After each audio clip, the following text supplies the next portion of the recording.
It is what it is. Shout out Cam Mace. We love y'all. Glad y'all avoided Diddy.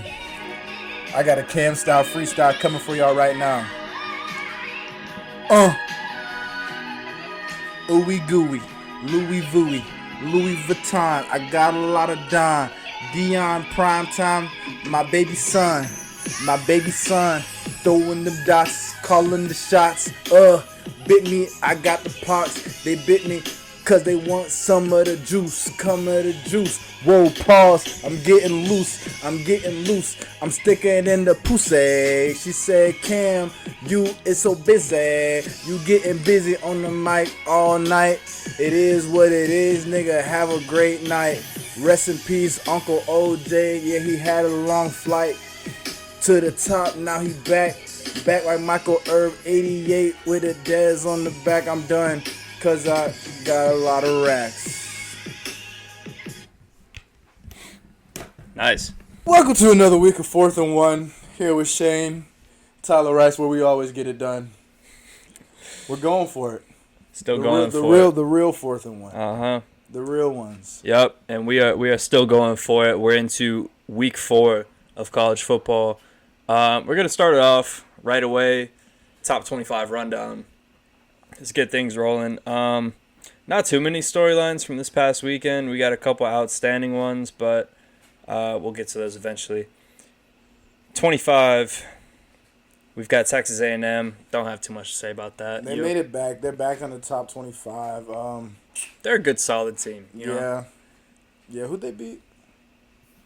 I didn't watch they're that back. game. They're top 25. Once you get to 20, we'll talk about who you beat. Yeah. Illinois, they look good.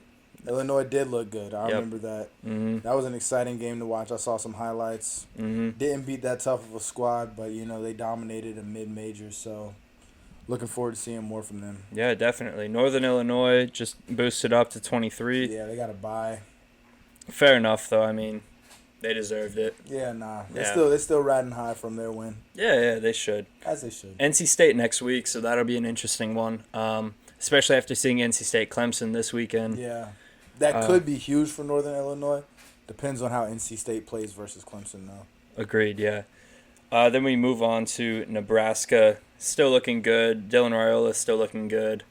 You just look over me. I just have the biggest smile. Like, Nebraska? Yeah. You like Nebraska, though? I mean, it's like the new Colorado. Yeah, they low-key stole, like, Colorado's juice. I'm not going to lie. Like, everybody's like, Nebraska? And that like, tunnel video, too? Yeah, bro. And Dylan Raiola, they literally stole Colorado's juice. Did you see Dylan Raiola do the full Pat Mahomes warm-up? I love it. Everybody hates it. I love it. Bro, it's like he practiced it in his bedroom in front of the mirror, though. I don't care if he did, bro. There are kids right now that are throwing chalk up trying to be LeBron. Shout out to Barstool. I saw on Barstool, they were talking about that there's a rumor going around that he switched from Georgia to Nebraska because the colors are more similar to Kansas City. He definitely didn't. He definitely did because of NIL and PT. But if he did, I mean, that's cool too. It's just the fact that he said that he switched it, or that he has his number as 15 because of Tim Tebow. Like, come on, bro, that's the most normal thing that you could have done is taken after Patrick Mahomes' number. Well, why is Patrick Mahomes number 15? Is Probably it because of Tim Tebow? Yeah. We know why Dylan's doing it, though, bro. Dylan is doing the most intricate stuff to be like Patrick. It would be normal if he chose to have his favorite player's favorite number. I love it. Yeah, it's fine. I mean, I like him as a player. I love it. I like him as a player. Strange, though, I will say. Clemson, 21. It's a bye week. Going into NC State, I will be at that game. So I have a lot to talk about when we come back here. Woohoo! It's funny because they do that. Iowa State boosted up a spot. Louisville at 19. Louisville looks strong. I'm a little worried. Worried for that game. Really? Yeah. They've had a black quarterback for like the last 68 years. Yeah. Yeah. So I saw them ranked. I was like, is their quarterback black? And I saw he was white. I was like, okay, Louisville trying to. They're like the college Ravens. Yeah. Like, you know how the Ravens always have a QB room is literally all black? Yeah. For the past 6-7 years. Yeah. Well, after Flacco, yeah. After Flacco. Which is interesting. It's kind of funny, but I wonder if they do that on purpose. I always wonder why is that? Because it's not just one or two. Like it's like down to their like fourth string, and they're like like practice squad quarterback. They're like, nah, he's black. It's like, I mean that's cool, but I'm like what is going on in the locker room? They're like, yeah, we gotta have. Do you think they're just trying to like? Well, I don't know, because their backup running back his play style is sort of similar to Lamar's, isn't it? Huntley? In the fact, yeah, he was like that. He's got a decent arm. He can run. I mean, do you think they're just trying to make a bunch of like Lamar Jackson like replicates that are just like slightly less good as you go down? Or I don't know, because they had a black quarterback that wasn't like Lamar. I want to say like a few years ago. Yeah, I don't know. Then I have no idea. Still funny though. Yeah, it is funny to think about. But yeah, Michigan at 18, they went down a spot. Notre Dame jumped them, went up a spot. Notre Dame came back, had a good game. This last weekend, beaten down on some unknowns, as they do, being a non-conference team, very fun to watch. LSU at 16, we'll get back to that later. USC fan Tyler will have his time to talk about that. He'll have his own segment there. Oklahoma at 15. Our boy Hall of Fame was talking about Oklahoma on the live stream that we did. Check out the live stream on Blitz City Podcast. Yes. Very entertaining. Claims that Texas is not as good as people think they are. So they're gonna lose 4 games this year. That's kind of crazy. I think y'all should check that out though. I mean, definitely a fun biased watch. Great, very nice guy though. Knows his ball. So yeah, cool guy. Definitely go subscribe to him. Had a really nice camera as well. He did, man. Great really setup. Nice very jealous of him. Yeah, that camera. I was like, bro, I felt like my eyes aren't that good, bro. Yeah. I was like, damn. Yeah. Shout out Jason, Hall of Fame. Oklahoma State right above them at 14. They went down a spot. They have Utah this weekend. That's a big game. Let me go back real quick because I wasn't even really looking at that, to be honest. Oklahoma has Tennessee this weekend. Really? That is a big game. Do they really? That is a big game. They're going to get blown out. Tennessee's going to walk them, bro. It's going to be like 66 to like 38. Oh, we have a couple interesting games that I'll brush over real quick. Nebraska plays Illinois. Both around the same spot, obviously. Nebraska's going to blow them I think out. Nebraska's going to win that game. Obviously, Clemson has North Carolina State, as we said. Louisville has Georgia Tech. That could be a tricky one for them. It's going to be a close game. Yeah, it'll be a close game, definitely. It's I'm pretty sure. Yeah, it's in Louisville, so they have that advantage. Michigan has USC. USC wins that. USC wins that game, USC so Michigan, I think, goes down to a 22-23 spot. Yeah. If it's 2 at best, yeah. They might drop them. They could drop out. They might drop them just because they're 2-2. Honestly. Yeah, and then Oklahoma State has Utah this weekend. That's going to be a good game. I mean, is Cam Rising hurt still? Did he play last game? I don't think so. No, I saw something about him being out for a while. I think he's still out. I mean, it's just so sad. He got like a staph infection or something weird. Yeah, right? It's very unfortunate for him. I've been wanting to see him play. Yeah, bro. Past he's couple good. seasons. Like that's what I really hate about Cam. He deserves Rising. those 17 years he's had in college football. Yes, he really man. does because he's good, but he's just always unfortunately hurt. Yeah, and it's like he would have been good 3 years ago if he played, but like right. So Kansas State has BYU. I think Kansas State whoops them. Utah has Oklahoma State, 2 spots above them. That's maybe game of the week. That's a great game. OK State. Yep, that is a great game. I'm not gonna lie. I haven't seen anything of Utah's backup quarterback. He had a decent looking stat line last week. What is it? 3 tutties, 1 pick. That's not bad. He had 3 tutties and 1 pick. Don't see his name in the rushing much, so he's not a runner really, but. I don't know. I honestly, I had to watch him to say how I feel about him because I remember Utah's backup QB last year was ass. Yeah, he was. When Cam Rising went down, it was just like, oh yeah, that is true. Boys. Yeah. So I don't know. Maybe we'll make a TikTok about it and watch some highlights on him, and then we can like make a pick. We should probably do some picks this week for the good top 25 games. Yeah, agreed. That'd be a good video to do every week. Yeah, agreed. USC is at 11. They have Michigan this weekend, as we said. Penn State has Kent State. Oregon plays UCLA.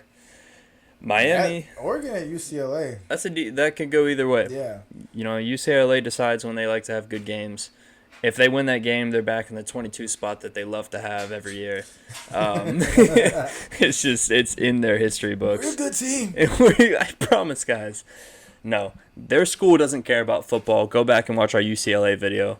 Not at all. I've never been in an environment that cared less. It was just a whole bunch of people that had like 14,000 followers on Instagram dressing nice and standing next to each other. It was a social event. Yeah, I mean, it was cool, but Yeah. like, we're from the South. Yeah. Like, we're locked in on the Yeah. game. Yeah. They're just like chatting it up and talking and taking pictures. I'm like, man. Man. It's different. And Hit SEC, him! Wrap him up! yeah. Oregon, UCLA, like I said, Miami's got South Florida. Miami just swamps them, I believe.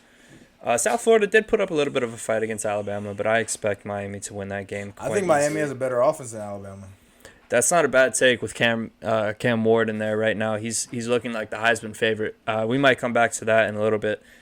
Missouri has Vanderbilt. Vanderbilt obviously with a disappointing loss this weekend, so not as big of a game. Tennessee, Oklahoma, great game.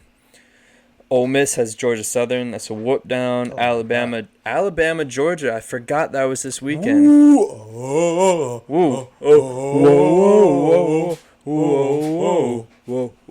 Yeah. That's huge. Great man. game. We'll do our predictions for that is right after huge. this. Ohio State has Marshall. Georgia is at number 2 now after dropping a spot. After that close game with Kentucky this weekend. That's just an SEC game. Those happen every once in a while. It is what it is. But if you have a team like Texas running up on you, as hot as they are, it doesn't really matter right now in the grand scheme of things. They're both gonna go undefeated. Oh, actually, no, they can't both go undefeated because they play each other.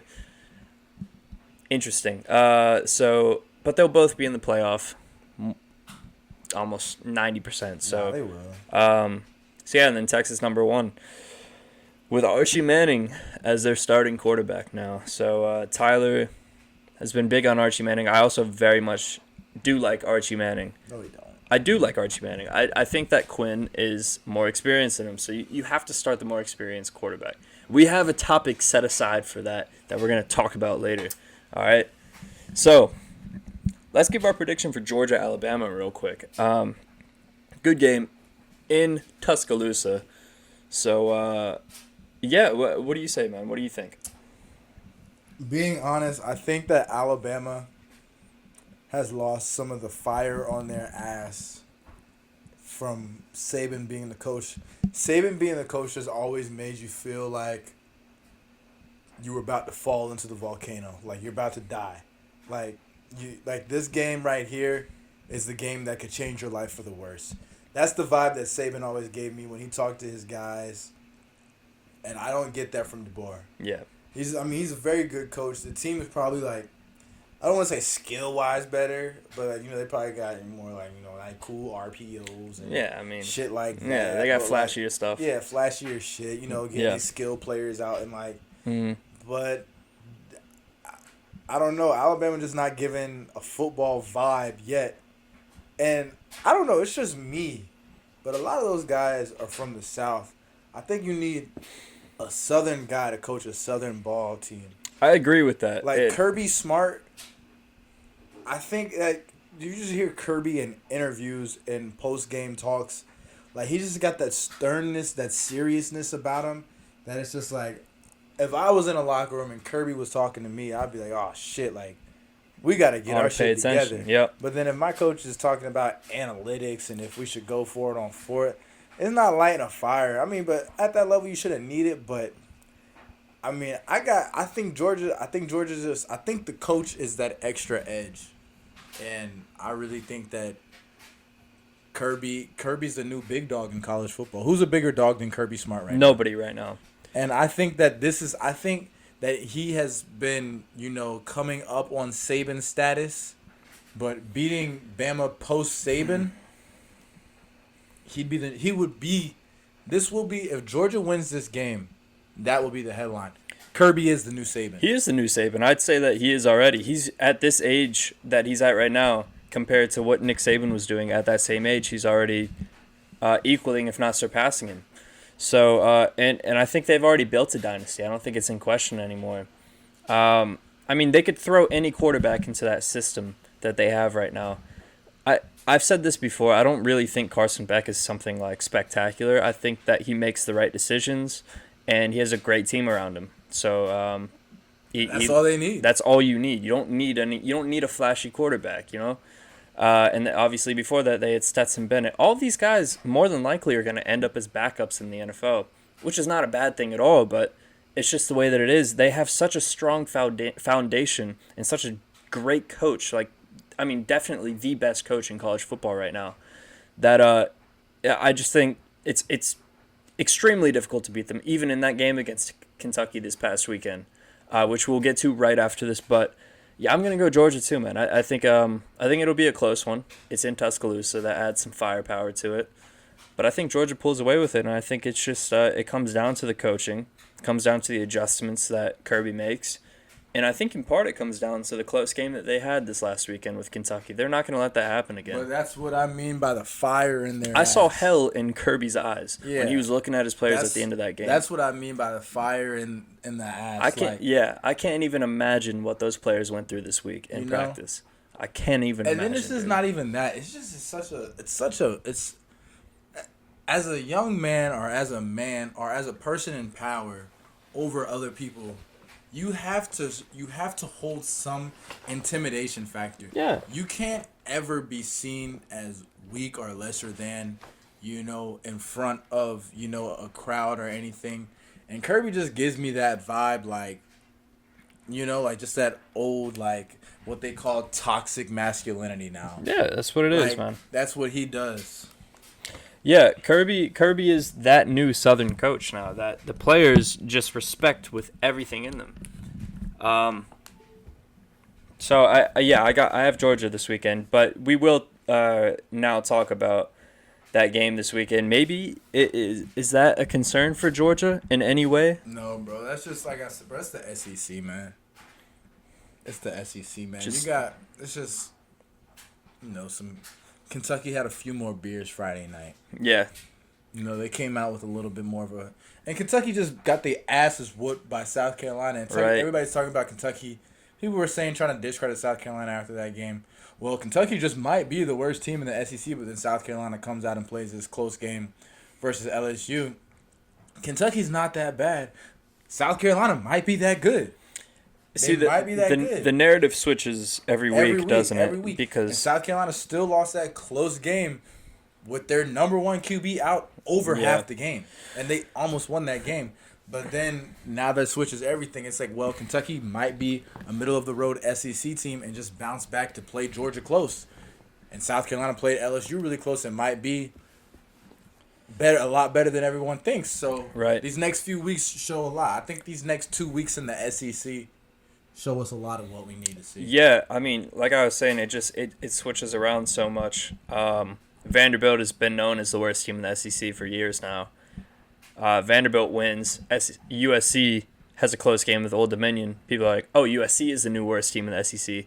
USC comes out, whoops Kentucky. Oh, Kentucky's the new worst team. Kentucky has a close game with Georgia. Where the hell do we go now? There's not really a bad team in the SEC. It's hard to label a team bad because any given game, they can have a good game against these top powerhouses. And if you win in the SEC, you're on top of the mountain for 5 days. Like, yeah, exactly. Winning in the what better conference is there to win in college than the SEC? There's not a single conference better, especially now with the leverage that they have on the other conferences. It's not even close. They have 5 out of the top 6 teams in the AP poll right now. And they more than likely, I think they have a 60% chance to have at least 5 teams in the college football playoff this year. Over 50%. And that would be fair.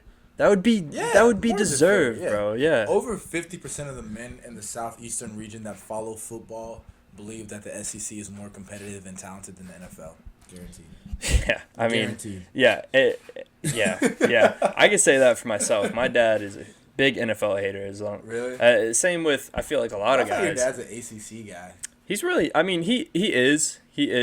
But at the same time, he's a college football guy. I feel like he sees Virginia and he's like, oh. No, we're Tech fans. Originally, we're Tech fans, so it's never Virginia. But yeah, he is a big ACC guy, big college football guy more than anything. college sports guy. So saying that 2019 LSU could beat a team in the NFL that year wouldn't be that far of a reach for him. So, and I don't think it's that far of a reach for most people. Actually, if I'm being honest, if I'm being 100% honest, besides the line, if 2019 LSU plays the current Panthers 7-on-7, 2019 LSU wins. I wouldn't disagree with Jay Jettis, Chase, fucking Terrace Marshall. Yeah. Fucking Randy Moss's son. Yeah. Which he wasn't very good, but it's Randy Moss. Yeah. I won't disagree with you there. So we'll go ahead and we'll segue into the next topic, which is I'm gonna give you the stand here, man. I'll let you talk about USC versus LSU this weekend. You had a very bad day. I could tell from texting you. I was working that day. I had the game up in the car. I watched maybe half of it. I wasn't home the first half, but I was watching it on Stream East while I was shopping in Savannah. But go ahead, man. Talk to me about it. I'm a South Carolina New York Giants fan. And unfortunate. Yes, it's unfortunate. I haven't had a reason to love football. Good childhood, though, yeah. Oh, my God. Great childhood. Saw 2 Super Bowls with my own eyes and saw 4 in a row top 10 AP finish seasons ranked for South Carolina. We had Clowney, we had Jeffries, we had Marshawn Lattimore, we had Connor Shaw. We were literally the center of college football for half a decade. Had Steven Garcia even beginning that. We had Steve Spurrier. Y'all ready for some Gamecock football? Like, it was the place to be. The place to be so much that South Carolina is still thriving off of those days. Like the tradition that they built then and the game day tradition is still thriving now. Their fans are still convinced that they're good. Not necessarily you, but their fans that go to the game on a weekly basis think they're going to win the game every week. In their mind, they're like 2011, 2011, 2011, 2011. Yeah. There's a 36-year-old guy that's like, are we back? Because as a USC fan, South Carolina fan, that's how it feels every single time. Are we back? Are we back? And then the thing that sucks even more is South Carolina puts out so much NFL talent. They put out so much NFL talent year after year after year after year. But God damn, bro, this last week, bro. Where'd it go wrong? Lenoris got hurt. Once Lenoris got hurt, we couldn't score. We were just running the ball with Robbie. That's the thing that sucks about college football is the difference between the first string and the second string. Unless your first string is a top 5 draft pick QB and your second string is a 5-star sitting behind him, we don't have that. Lenoris is a very good quarterback. But if we had a five-star freshman, he'd probably be starting over Lenoris. I think Lenoris, he might have been a 5-star actually, but there's a difference between being like a low 5-star or a high 4-star and being the guy. Yeah. And he's great player, and he's gonna have a great career there once he heals up off this ankle or whatever he did. Yeah. And next year, but he's not one of those. He's not Nico. He's not that. Yeah. Right? That's what I'm saying. But once he went down, man, we got 2 pick sixes called back. Anyone that watched the game, you saw what happened. We just got screwed, man. And that's all that happened. And then I think conservative play calling at the end of the game, 18 seconds left. You have one more timeout. You got a 48-yard field goal. You run the ball with Rocket Sanders one time. You get 1 yard. Instead of, you got 18 seconds and 1 timeout. You got 2 passes towards the sidelines. Get 6 yards. Fuck it. Get a first down. Get to the ball. Spike the ball. You got 4 seconds left. Call timeout.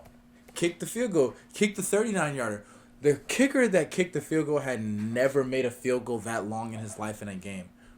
And you run a draw to get the ball in a better hash for him to make the kick. That's playing to lose. Why do football coaches do that? When you play to lose, you lose. That's a given fact. He got iced too, and he missed that kick. Yeah, and when he missed that kick, I was like, yes.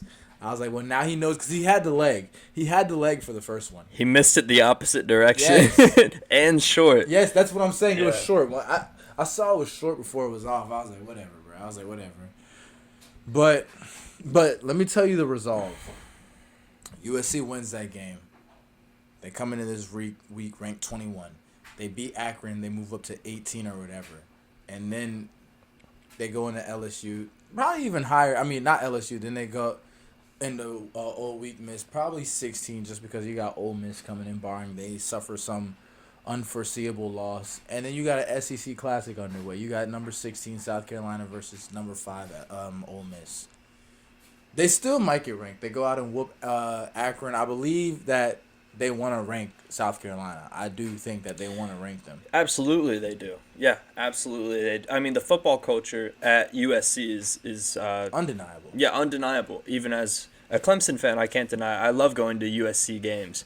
We're going to Ole Miss October 5th, and I'm looking forward to it. Obviously, I'm going to be going for Ole Miss because Ole Miss is one of my favorite teams, especially after going to that game. But I'm looking forward to the atmosphere there. I mean, it's a football town, and it's SEC, so you can't go wrong with that. I will say, as a Clemson fan, like I said, I didn't watch the game in full. I watched the highlights. Sellers played amazing. He did, and when he went out, there was a definite difference. And I think if he stays in the game, then you win the game. But the fact of the matter is, Ashford came in, stunk up, the entire stadium. There were some refereeing things, but it's also just I think at the end of the day, once they lost Sellers, Lost the heart. I think they lost some heart, man, and I think that really affected them. Whether you want to give those calls to them or not, like that block in the back foul on the pick six, whether or not you think that was a block in the back, it was a close call. It wasn't the worst call in the world. I think it could have been left alone, definitely, but you can't leave it up to that because of course the refs are gonna lean towards the already established team. I look at it like, even though those calls happened, the second half I watched South Carolina's offense go out there 5 times or whatever and do nothing. Yeah.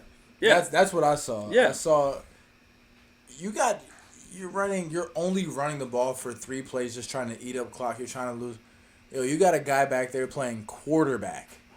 That's a position that throws the ball. Yeah. Throw the ball. Yeah. Yeah. I don't think he'll be playing anytime soon if they can help it. Whoever's the next guy, just put the next guy in. Yeah. I mean, Throw in the Olympic athlete from the 5-star. Throw him at quarterback. Yeah, he'll be all right. Honestly, why not? Yeah. Honestly, at this point. All right, some more SEC action. Archie and Quinn. Archie obviously coming in because Quinn is injured right now.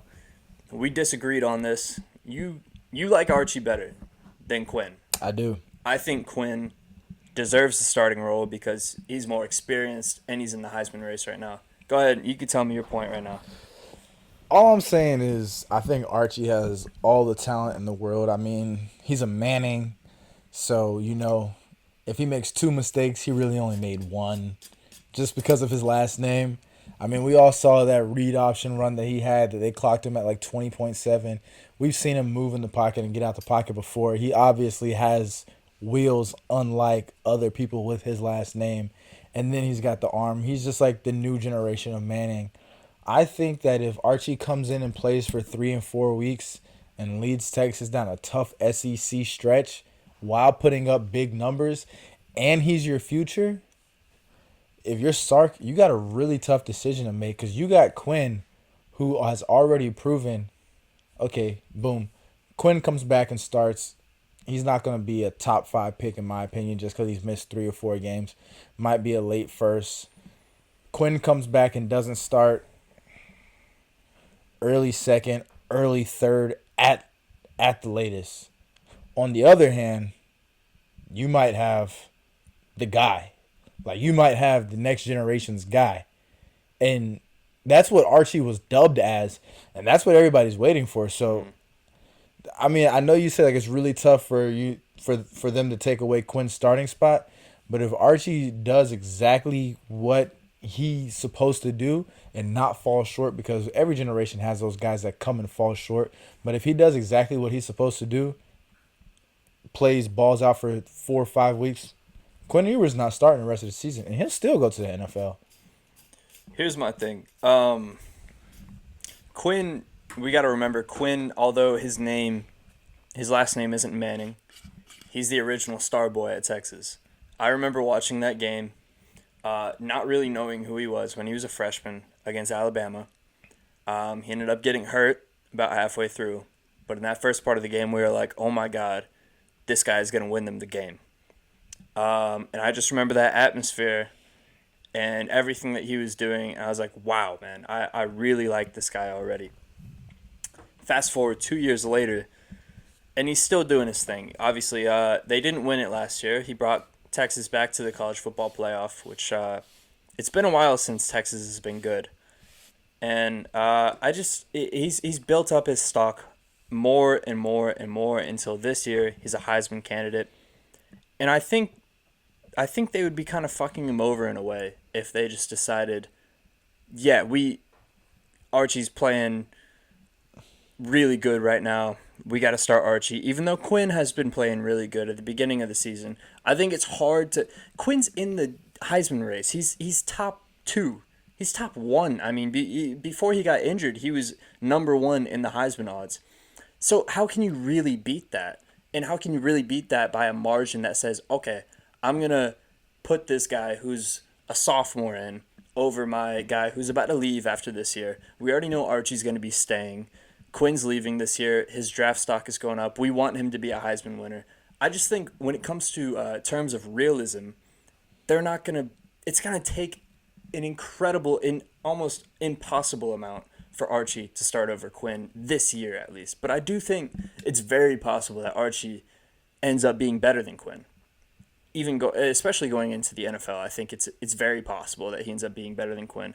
Going into Quinn's game style, I think he's a gunslinger, dude. He reminds me of like an Aaron Rodgers type player. He fits the ball in unlikely places. He makes the right passes. I mean, he's just automatic. He's very efficient. I just think it's going to be hard for them to make that decision to put a youngin in there right now. I go 2 reasons just because I'm on the other side of the fence. I got 2 reasons for being on the other side of the fence. Money and future. As big as a star as Quinn is, Quinn went to Ohio State that second half of his senior year, if you remember that. Yeah. Didn't play at all and then transferred to Texas. Mm-hmm. He was the first player that got NIL. Yeah, he was the first guy. Archie's bigger than Quinn. Yeah. It sounds crazy to believe because at one time, Quinn was the biggest thing just standing on the sidelines. You're looking like, where's Ewers on the sideline? Like, Quinn's bigger than him. Money and future. Archie's bringing in all day long next year when he's starting, bringing in the most revenue for jerseys, tickets, views. He's going to be like the Mahomes of college football, even though we already got that in Raiola. Archie will be the guy, hands down, and he's going to ball. And then future. And then Archie's the type of guy, Eli did it, Peyton did it. He might stay 4 years. And he's coming from a traditional family now. Hear me out. As long as he doesn't suffer a catastrophic injury, he could suffer an ACL, still come back his senior year, play 7 games, get drafted top 12. Just because of the family that they're coming from. You know how they care so much about quarterbacks' heads, where they are mentally, the cast around him. If there's ever been a quarterback that they bet on to succeed, it is Archie Manning. Like, that's true. I think Texas right now cares more about winning a championship than PR, though. Because I think winning the championship it proves everybody wrong from the past 10 years, 15 years, where they've been saying, oh, is Texas back once they win a big game? Oh, is Texas back? And then they lose right after, or they don't finish the game. They don't do what Texas is supposed to do. I think they need that championship win. I think that they know that Quinn is the guy with the experience included who's going to win them that championship. I think experience plays a big factor into it because if you get to playing these games against a Georgia or in Alabama or in Ohio State, you're going to want somebody who's been there before. Quinn was there last year. Obviously, they didn't end up winning. It was a very close game. But I think he's the type of guy who's going to learn from that and end up winning this year. I think Archie just lacks that experience, although he might have more talent than Quinn. If I'm being honest, I think they both can do it. That's what I'll say that's where we differ in argument. You're saying they can only do it with Quinn. I think that their team is good enough, and both of them are good enough that they can do it with both. That's how I feel about it. And if Arch is balling, I feel like they'll be like, well, our fucking team's good enough. And then if Arch, and then this is another thing, Arch has the upside. Say Arch isn't balling, you throw Quinn in there. Quinn comes back week 9. Quinn sits 2 games. Now you got 3 games left. Arch isn't balling. Sub him in the second half of a game. Quinn balls out, closes out the season, wins 3 games, boosts his draft stock. Arch played good, had 1 bad half. The junior star comes back in, finishes out, raises his draft stock.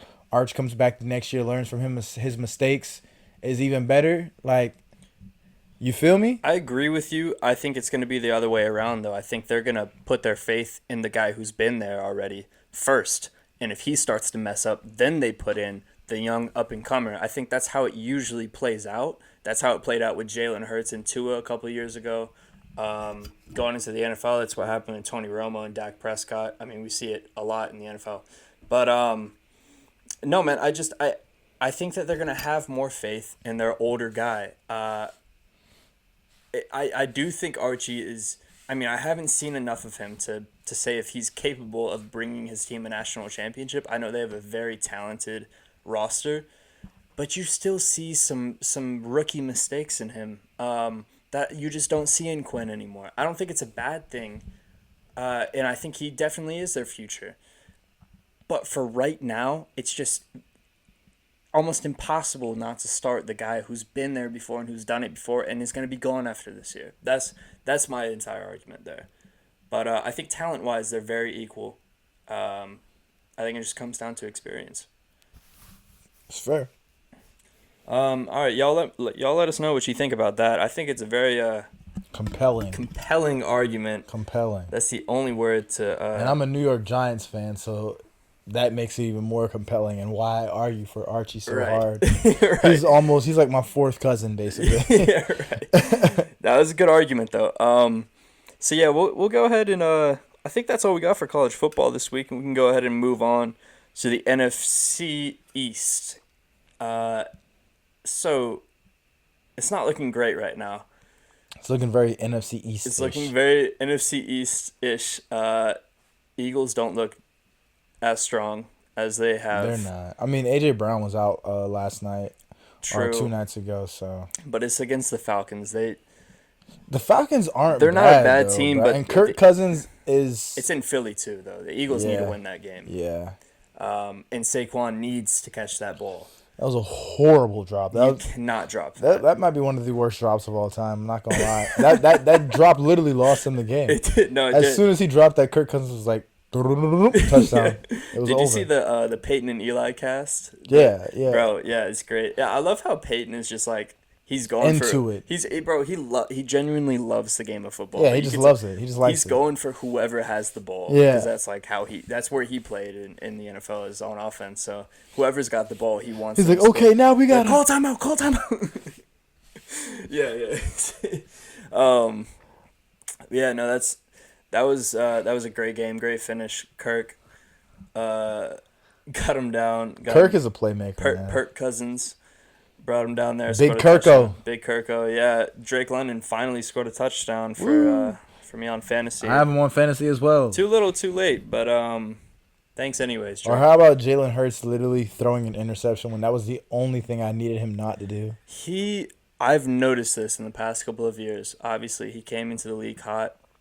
He's a choker. He is a choker. He's a choker. He is a choker. He's like, who's that other quarterback that chokes all? Dak Prescott? Yeah. I remember him. Yeah. Yeah, that's funny. I wasn't being funny. I was actually just trying to remember who it was. He's like Dak Prescott. I was going to use that to move in. I'm a Cowboys fan, by the way, for anybody that makes sense that they're both in the NFC wants East. To know. Yeah. Dak Prescott. You know what? He didn't even play that bad. I'm not gonna discredit him. He threw a pick. It was not his fault at all. The ball was on target. His receiver tripped and fell right before the ball got to him. So it just went to the cornerback who was behind him. Sometimes it happens. But, yeah, I mean, we couldn't put the ball in the end zone. It didn't really matter. We couldn't stop them on defense, so they were going to win anyways. even if it was a shootout. Bro, it's the Saints, bro. The Saints do that every like few games, bro. Yeah, Every year they do that every few games. I'm not too hurt by it. It was our first home game, which kind of sucks, but it's the Cowboys. We lose a game like this every year too, so it's. I mean, I don't get my feelings hurt by it. Y'all remind me, for some reason, if I had to compare y'all to an NBA team, y'all's franchise reminds me of the Oklahoma City Thunder. I haven't heard that one before. Like just a really good team who's actually not good. Yeah, that's a great way to put it. Yeah, I mean we've been playoff chokers for quite literally my entire life. So like y'all are gonna make some noise every year, but y'all aren't good. We'll bang off 3 or 4 straight wins after this. We'll if not, then we'll end up going 11-6, 10.